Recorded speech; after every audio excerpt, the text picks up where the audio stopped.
अस्सलामुअलैकुम। Face to face with Ayesha Bakhsh में आपको खुशामदीद कहेंगे। जुर्म नया नहीं, बात है सन 2013 की। पंजाब के शहर बहावल नगर के इलाके फोटाबास में एक डकैती के दौरान माँ बेटी से इज्तिमाई ज्यादती की गई। 6 माह तक ये केस जेर समाअत रहा।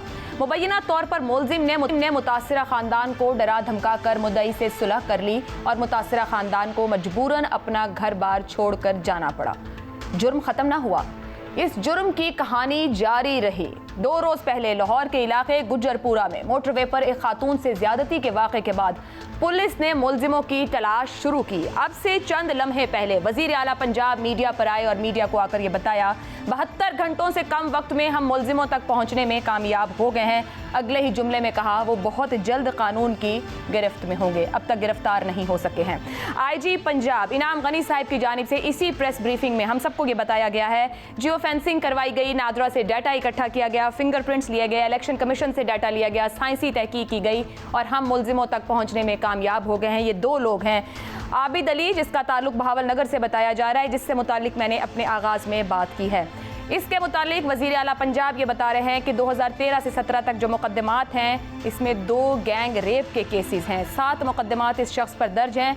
दूसरा शख्स जिससे मुतालिक आईजी पंजाब बता रहे हैं वकारुल हसन है। इन दोनों की लोकेशन उसी जगह पर ट्रेस हो रही है उस वक्त में, और आईजी पंजाब कहते हैं 95% उनके ख्याल में ये दूसरा शख्स वहाँ पर मौजूद था।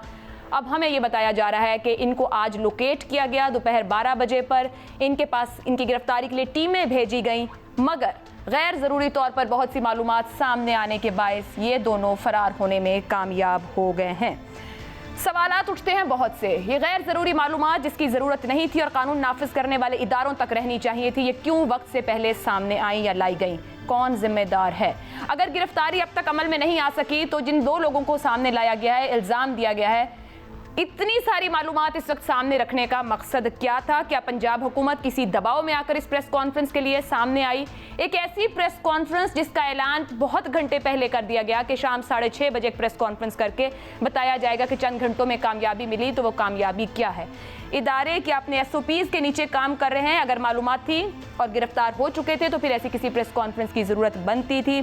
साथ ही साथ एक और अहम इंकिशाफ जो इस प्रेस कॉन्फ्रेंस में किया गया है वो वज़ीर आला पंजाब की जानिब से है कि आईजी पंजाब ने CCPO को उनके गैर जिम्मेदाराना बयान पर आखिर 65 से 70 घंटे बाद एक शो कॉज नोटिस दे दिया है और साथ ही CCPO साहब को 7 दिन दिए गए हैं कि वो 7 दिन में तसल्ली से सोचें कि उन्होंने 7 सेकंड्स में जो वो जुमले कहे थे वो क्यों कह दिए थे। इन्हीं तमाम अहम सवालों पर बात करेंगे कि हमें कहाँ से चीज़ों को देखने और सही करने की ज़रूरत है। पाकिस्तान के हर शहरी को इंसाफ देना और मुजरिम को पकड़ना इस कानून की जिम्मेदारी है। क्या कानून अपनी जिम्मेदारी पूरी कर रहा है? हर शहरी की हिफाजत की है। जो मेहमान मेरे साथ प्रोग्राम में मौजूद हैं, साबिक आईजी जुल्फ़िकार चीमा साहब हमारे साथ है, बैरिस्टर खदीजा सिद्दीकी साहिबा कानूनदान हैं और अपनी ज़िंदगी में वो ऐसे बहुत से अहम से मामलात से गुजरी हैं जो मीडिया पर भी रहे और आप लोग भी बहुत अच्छी तरह जानते हैं। उनसे जानने की कोशिश करेंगे कि यहाँ जो हम निज़ाम देख रहे हैं, जो तरीक़ाकार देख रहे हैं, इंसाफ लेना कितना आसान है और कौन सा तरीक़ा इख्तियार किया जाना चाहिए? आरिफ हमीद भट्टी साहब बहुत अच्छे से जानते हैं पंजाब की पुलिस किस तरह से काम करती है, निज़ाम क्या है और ये गुज़िश्ता 72 घंटे में आखिर होता क्या कुछ रहा है। जुल्फ़िकार चीमा साहब, सबसे पहले तो आपकी राय इस मामले पर ले लेते हैं। मुलजिम गिरफ्तार नहीं हुए, उनकी मालूमात पुलिस के पास मौजूद है, मगर ज़रूरी था ये आके बताना कि हम मुलजिमों की मालूमात अपने पास रखते हैं। ये तो हर जगह पुलिस के रिकॉर्ड में होता है, हमें बताने की ज़रूरत क्या थी? बिस्मिल्लाहिर्रहमानिर्रहीम। चीमा साहब, आवाज आ रही है जी? जी बिल्कुल आ रही है। हाँ, मेरा ख्याल है कि ये सारी प्रेस कॉन्फ्रेंस कोई दबाव के तहत की गई है और मेरे ख्याल में ये शायद तारीख का वाहिद केस है कि जिसमें मुलजम तो गिरफ्तार नहीं हुए मगर इनामात की बारिश कर दी गई है। 25-25 लाख रुपए इनामात का ऐलान कर दिया गया। कामयाबी का भी ऐलान किया गया है। कामयाबी का ऐलान, जबकि मुलजम गिरफ्तार नहीं है। यानी ये नहीं पता कि विक्टिम जिसके साथ इतनी बड़ी बर्बरियत और शैतानियत का मुजाहरा हुआ वो मोहतरम खातून उसे मुलजमों को, शैतानों को पहचानती, आइडेंटिफाई करती हैं, पहचानती हैं या नहीं पहचानती। बहुत सी चीजें हैं जो अभी वेरीफाई करना बाकी हैं। दुरुस्त। और देखें, कुछ चीजें हमें सीखनी चाहिए डेवलप्ड कंट्री से। वहाँ अपने जाहिर है कि अब तो एक ग्लोबल विलेज बन गया है, जो भी इम्पोर्टेंट इंसिडेंट होता है हमारे मीडिया पे भी आ जाता है। वहाँ की येलो टेप पुलिस लगाती है और किसी भी अहम केस में क्राइम सीन के अंदर गैर मुतल्लका अफराद को नहीं आने देती। यहाँ कल हमने टीवी पे देखा कि एक लश्कर और led by some political leaders, वो जिस तरह होता है कि जुलूस की सूरत में वहां फिर रहे थे, इस तरह की चीजें नहीं होती। प्लस ये है कि इस तरह की प्रेस कॉन्फ्रेंस के किसी बड़े इंपॉर्टेंट केस के बारे में कोई चीज रिवील कर रही हो, बतानी हो, तो वो भी प्रोफेशनल पुलिस ऑफिसर्स को बतानी चाहिए। सर जी मेरे साथ रहिएगा। आपने दो बड़ी अहम बातें कर दी हैं कि हमें सीखना चाहिए। आपने प्रोफेशनलिज्म की बात की, मैं आपकी तरफ वापस आऊंगी, लेकिन आरिफ हमीद भट्टी साहब, खुद बताया गया इस प्रेस कॉन्फ्रेंस में कि शनाख्त लीक हो गई तो मुलजिम को फरार होने का मौका मिला। ये बड़ी अहम बात है। शनाख्त लीक कौन कर सकता है? जिसको शनाख्त हुई हो, और वो किसको हुई होगी? जाहिर बात है वो हमारे इदारे हैं। ये किसके ऊपर इसका ओनस रखा जाए? और फिर ये जो प्रेस कॉन्फ्रेंस की गई है, सर क्या है क्या ये? बिस्मिल्लाहिर्रहमानिर्रहीम। देखें, एक तो मोहतरम जुल्फ़कार चीमा साहब ने जो फरमाया, दबाव में प्रेस कॉन्फ्रेंस की है। इस प्रेस कॉन्फ्रेंस में करने के लिए, इनके कहने के लिए कोई अल्फाज नहीं थे। मुझे बड़ा दुख हुआ है आज कि हम किस माशरे में अपनी नई जनरेशन को ले जा रहे हैं। सर पुलिस दबाव में काम करती है? नहीं, 100%, 1000%, इसमें तो दो राय है ही कोई नहीं। मैं गुजारिश करता हूँ, ये जो प्राइम मिनिस्टर CM साहब क्रेडिट ले रहे थे, IG साहब क्रेडिट ले रहे थे, इन्हें इतना पता ही नहीं, इसमें पुलिस का कोई काम ही नहीं है। ये जो शहबाज शरीफ साहब ने एक फोरेंसिक लैब बनाई थी, फोरेंसिक लैब, उसमें DNA ट्रेस हुआ। अभी तक तो इन्होंने मुल्ज़म को मिले ही नहीं, मुल्ज़म को देखा ही नहीं, मुल्ज़म ने इकबाल जुर्म किया ही नहीं, जाए वक़ूआ की निशानदेही की नहीं, और उस हमारी बहन के साथ जुल्म का पहाड़ टूटा था, उसे पहचाना ही नहीं। इस प्रेस कॉन्फ्रेंस में मेरी समझ से बाहर है, ये कौम को कितना क्या बेवकूफ बना रहे हैं। सर फिर सियासी कर रही है हुकूमत, मामले को सियासी करके। सियासी है ही ना। दूसरा, वजीर आला साहब ने कहा मैंने CCPO को, मेरे IG ने दिया है एक नोटिस। बिल्कुल, मैं चैलेंज करता हूं, ये वजीर आला पंजाब मोहतरम उस्मान बुज़दार इस CCPO को नहीं बदल सकेंगे, क्योंकि इसे शहजाद अकबर ने लगाया और सियासी तौर पे लगाया है। और मैं जुल्फ़कार चीमा साहब, अस्सलाम वालेकुम, आप सुन रहे हैं? भट्टी साहब अस्सलाम वालेकुम, आप ठीक हैं? अच्छा चीमा साहब, आप एक रहनुमाई करें, मैं माफी चाहता हूँ। जी। आपके एक मुतहद बड़ा ऑनेस्ट अफसर था, कैप्टन शुएब। मैं जरा इस इशू से हट रहा हूं, लेकिन वो बड़ी रेलिवेंट चीज है।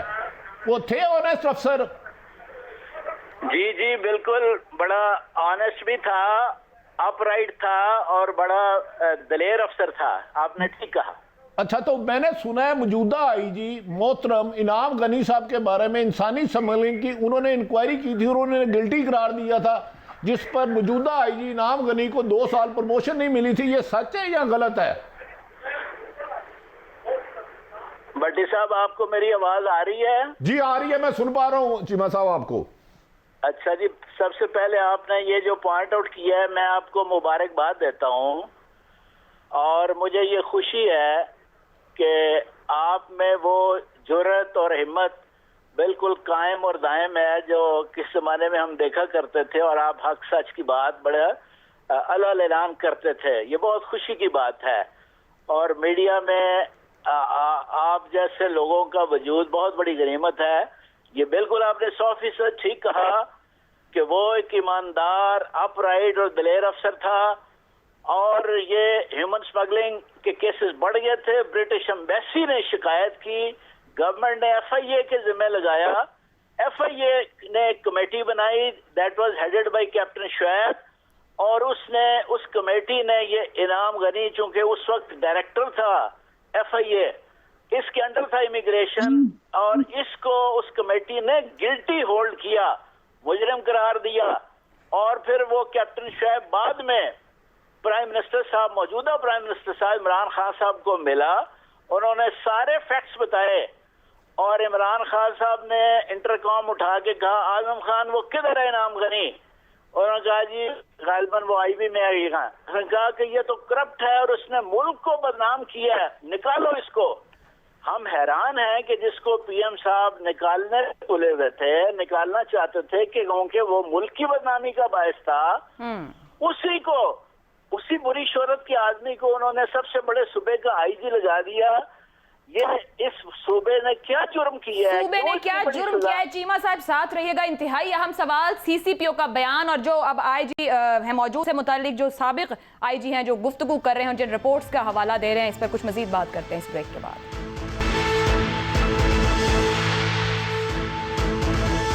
प्रोग्राम में आपको एक बार फिर खुश आमदीद कहेंगे। बैरिस्टर खदीजा साहिबा, आपकी तरफ आऊंगी। सवाल यह है कि आपने इस निज़ाम को बड़े करीब से जांचा कि आप पे जो बीती, आपको इंसाफ लेने के लिए इन्हीं जगहों से गुजरना पड़ा, जो कि आसान नहीं है।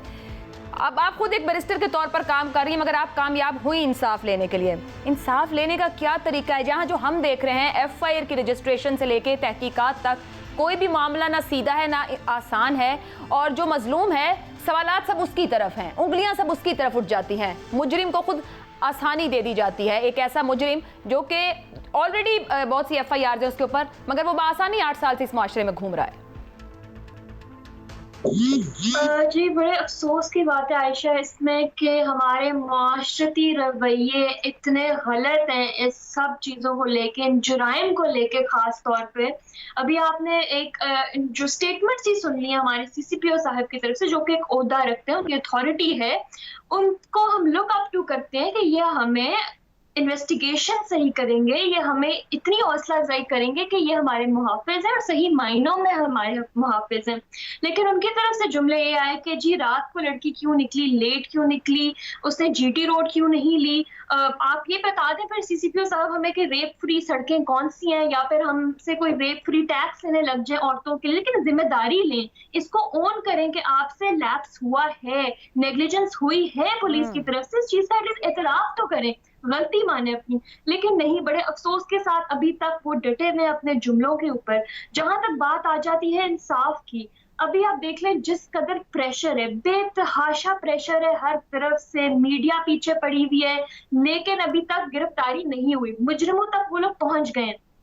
बात ये आ जाती है जब कोई केस मीडिया अटेंशन नहीं मिलती जिस केस को, उस केस का क्या बनता है, उस केस में क्या रवैया होता है पुलिस का कंप्लेनेंट की तरफ और मुजरिमों की तरफ। क्या वो होते हैं इतने कॉम्पिटेंट कि वो सही तरीके से फोरेंसिक्स करें 48 आवर्स के विदिन? अगर कोई रेप का केस होता है 48 आवर्स के विदिन वो डीएनए पीएफएसए भेजे हैं, हमारे जो सैंपल्स होते हैं, नहीं होता। इतना एक लेंथी प्रोसीजर है जिसमें जो मदई होता है या जिसमें जो उस जुल्म सह रहा होता है वो थक हार जाता है। वो कहता है ना मेरा साथ पुलिस ने देना है, ना मेरा साथ प्रोसिक्यूशन ने देना है, ना अदालतों ने देना है, इससे बेहतर है हम विड्रॉ कर लें केस। वो बेचारी मदई आती है जो रेप की विक्टिम होती है, वो अपना 164 का स्टेटमेंट देती है अदालत में और कहती है कि मैं विड्रॉ करती हूँ, ये मेरा मुल्जिम है ही नहीं। वो ये झूठ बोल देती है आके अदालत में। ये होता है रेप के केसेस में, या ये इतने हीनियस क्राइम्स में इस तरह इख्तिताम होता है, कॉम्प्रोमाइज हो जाता है, नॉन कंपाउंडेबल ऑफेंस है जिसमें नहीं हो सकता। खदीजा साहिबा, आप ये कह रही हैं कि मुद्दई पीछे हट जाता है, अगर मीडिया, सिविल सोसाइटी, प्रोटेस्ट ये सब कुछ ना हो तो इंसाफ मुयस्सर नहीं है इस कानून के नीचे। बिल्कुल बिल्कुल ऐसे ही बात है। बड़े अफसोस के साथ बड़ा डिले है, बड़ा लेंथी प्रोसेस है। लोग, आपकी सबसे बड़ी जो एक कुव्वत है, जो माशरे का रवैया है कि अगर खातून के साथ कोई ज्यादती हुई है तो वो क्यों हुई है, उसकी जस्टिफिकेशंस में चले जाते हैं। क्या उसने गलत किया था, वो किस टाइम पे निकली हुई थी, उसने क्या लिबास पहना हुआ था, जरूर उसने कोई गलती की होगी जो उसके साथ ऐसा हुआ। ये हमारे ये जुमले जो है ये इस रिफ्लेक्शन है इस सोच माइंडसेट की कि जुर्म को जुर्म नहीं समझा जाता बल्कि कंप्लेनेंट की तरफ सवाल उठा दिए जाते हैं। चीमा साहब, जो आप गुफ्तगू कर रहे थे ब्रेक से पहले, अब जो खदीजा यहाँ पर सवाल, अच्छा चीमा साहब हमारे साथ मौजूद नहीं है, भट्टी साहब मैं आपकी तरफ आ जाऊंगी। ये जो मुद्दई के साथ सलूक की बात हो रही है, क्या हर केस के लिए मीडिया खड़ा हो सकता है? क्या हर केस पर अवाम बाहर आकर एहतजाज करेगी तो इंसाफ होगा? क्या हुकूमतें तब जवाब देंगी जब उन पर प्रेशर होगा? कोई कानून इदारे जिम्मेदार नहीं है किसी बात? आयशा, ये बड़ी तकलीफ से बात है जो बच्ची के साथ हुआ, उस खताउन के साथ, उसको लफ्ज़ों में बयान नहीं किया जा सकता। मैं आपको यकीन से कहता हूँ, अगर ये मीडिया ना इशू को उठाता ये मुकदमा भी दर्ज नहीं होना था। ये मुकदमा दर्ज नहीं होना था। इन पुलिस अफसरों ने उस खातून को नहीं मिलना था। इस किस्म के ऐसे सवालात करने थे कि उस बेचारी ने अपनी ज़िंदगी को शायद नुकसान कर लेती। देखिए, जब इंसाफ वहाँ होता है जहाँ मेरिट पर कॉम्पिटेंट ऑनेस्ट अफसर तैनात किए जाए। जब आप बंदे आप और अभी वो चीमा साहब ने कॉम्पिटेंस और ऑनेस्टी तो बता दी है, तो बस जब आईजी साहब की बताइए। मेरा तो सवाल ये कि अगर एक बंदा बतौर डायरेक्टर एफआईए उसकी रिपोर्ट क्या कुछ बता रही है और फिर भी वो पीएम साहब की सिलेक्शन। आजकल करप्ट होना, नाअहल होना, अनकॉम्पिटेंट होना काबिलियत है, ये मेरिट में अदब एहतराम के साथ जितना मैं जानता हूं, मैं तो वो गोशगुजार कर रहा हूं। लेकिन बात ये है कब तक ये सिलसिला चलेगा, कब तक ये चलेगा। वो किसी की बेटी थी, किसी की बहन थी, इन संगदिल लोगों ने एक तो डले पहुंचे, वो करोल घाटी जहां ये वकूआ हुआ है वहां 7 पुलिस का टॉर्चर सेट है, ये सेल है जिसको मैं जानता हूं। तो क्या पुलिस को नहीं पता? शायद अभी आईजी साहब भी नए आए और सीसीपीओ भी नए आए, उनके इल्म में ना हो ये बात। सीसीपीओ साहब की एक पूरी हिस्ट्री है, उनकी आईबी की रिपोर्ट है, मैं फिलहाल पढ़ना नहीं चाहता। जो सीसीपीओ अपने आईजी के बारे में इतनी गलत लफ्ज इस्तेमाल करे कि मैं टीवी पे नहीं दोहरा सकता। एक डिसिप्लिन फोर्स में सीनियर्स का एहतराम और काम कॉम्पिटेंसी जरूरी है। पीएम और सीएम की चॉइस है, अब ये बातें ही समझ से बाहर, ये रिपोर्टें पूरे मीडिया में घूम रही हैं। पीएम का साहब की चॉइस अपनी जगह, सीएम सब की अपनी जगह, लेकिन खबर देना मेरी जिम्मेदारी है। बदकिस्मती है, चोरों को चौकीदार बना के नाकाबिले तलाफी नुकसान होता है और ये सिलसिला बहुत तेजी से जारी है। इनके इंटरव्यू में किया गया था एक सियासी जमात को तोड़ो और बलदियाती इलेक्शन जताओ, बागे अब क्या होगा अल्लाह। बहरहाल पुलिस जो काम कर रही है, अल्लाह करे ये मुल्ज़मान पकड़े जाए जो फोरेंसिक लैब की वजह से ट्रेस हुए हैं और इनको सजा मिले। मैं चीमा साहब हमारे साथ। चीमा साहब, जो ब्रेक से पहले बात हो रही थी, जिस रिपोर्ट का भी जिक्र किया गया, फिर अभी आईजी पंजाब का जिक्र हुआ, अब ये जो आईजी पंजाब हैं इनाम गनी साहब, इन्होंने 7 दिन का नोटिस दिया है सीसीपीओ को। अभी हमारे साथ जो बैरिस्टर साहिबाएं ये बात कर रही थी कि मुद्दई के साथ जो सलूक होता है वो खुद तमाम मामला छोड़कर पीछे हट जाता है। सो आपने बात की प्रोफेशनलिज्म की, आपने बात की हमें अब सीख लेना चाहिए। जो पीएम साहिब हैं वो तो कहते थे रियासत मदीना, तब्दीली, reform, restructural changes, but IG Punjab और सीसीपीओ को देखकर आपको महसूस होता है या आप ये सोचते हैं कि आने वाले दिनों में कुछ तब्दीली होगी, बेहतर होगा, मुद्दई अपने आप को महफूज तस्वुर करेगा, समझेगा यहाँ पर? देखें आयशा, यकीन जाने कि मुझे खुद ये हुस्न ज़न था और खुशफहमी थी कि जी जिस तरह इन्होंने केपी में चीफ सेक्रेटरी और आईजी को कम से कम तबादलों के सिलसिले में बाख्तियार किया, जब इन्हें पंजाब हुकूमत मिलेगी, जिस तरह के इन्होंने दावा भी किया, इनका सबसे बड़ा इलेक्शन स्लोगन था कि हम पुलिस को गैर सियासी बना देंगे, इंटरफेरेंस खत्म कर देंगे। तो ये प्राइम मिनिस्टर बनने के बाद ये पंजाब में आएंगे, ये मीटिंग प्रिजाइड करेंगे। एक तरफ इनकी पॉलिटिकल टीम होगी, यानी चीफ मिनिस्टर और कैबिनेट, दूसरी तरफ चीफ सेक्रेटरी, आईजी और सीनियर ऑफिसर्स होंगे, और ये पॉलिटिशियंस को, अपनी सियासी टीम को कहेंगे कि भाई आज के बाद कोई इंटरफेरेंस नहीं होगी, और ब्यूरोक्रेटिक टीम को कहेंगे कि भाई अब आप खुद मुख्तार हैं, अब मैं कोई बहाना नहीं सुनूंगा, मैं रिजल्ट मांगूंगा आपसे। अनफॉर्चुनेटली इस तरह की कोई बात नहीं हुई, और इनके करीबी लोग जो हैं वो बहुत जल्द कहने लग पड़े कि जी वो सियासत के असरार और रमूज समझ गए हैं, वो पुलिस को गैर सियासी करने का अब कोई बयान नहीं देंगे। और हमने खुद देख भी लिया कि बड़ी बदतरीन किस्म की इंटरफेरेंस शुरू हो गई। देखें, ये भट्टी साहब हर बंदे को जानते हैं अच्छी तरह, ये इंसाइक्लोपीडिया है, ये हमारा तो छोटा भाई है, ये इंसाइक्लोपीडिया अफसरों का। ये देखें, पंजाब में सबसे ज्यादा इनका फोकस तो था करप्शन के खात्मे पे। एंटी करप्शन डिपार्टमेंट का जो हेड लगाया है, जो नेशनल पुलिस एकेडमी में वो हमारा ट्रेनी भी था, लेकिन बदकिस्मती से उसकी बहुत बुरी शोहरत, उसके तो अपने खिलाफ फाइनेंशियल और मॉरल करप्शन की इंक्वायरी है। एक ईमानदार अफसर को 22 ग्रेड के को हटा के इस 20 ग्रेड के बदनाम अफसर को उसका सरबराह मुकर्रर कर दिया गया। लोग तो उसी वक्त ही सर पकड़ के बैठ गए थे।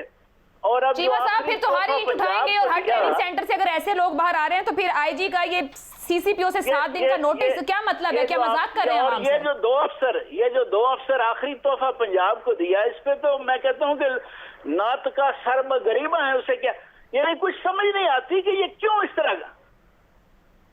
मैं खदीजा साहिबा, ये जो पुलिस ऑफिसर की बात होती है, केस कितनी आसानी से आगे बढ़ेगा, जो कुछ थाने में हो जाएगा, जो एफआईआर में आ जाएगा, उसी मामले पर कोर्ट में केस चलना है और उसी पे नतीजा आना है। आप समझती हैं कि गुज़िश्ता चंद सालों में कोई तब्दीली, कुछ बेहतरी की तरफ जाते हैं मामलात। रिफॉर्म्स का लफ्ज आपने भी बहुत ज्यादा सुना होगा, अभी चीमा साहब भी गुफ्तगू करके जो बातें सामने रख रहे हैं, आपको कुछ उम्मीद दिखती है कि हम रिफॉर्म्स की तरफ बढ़ रहे हैं?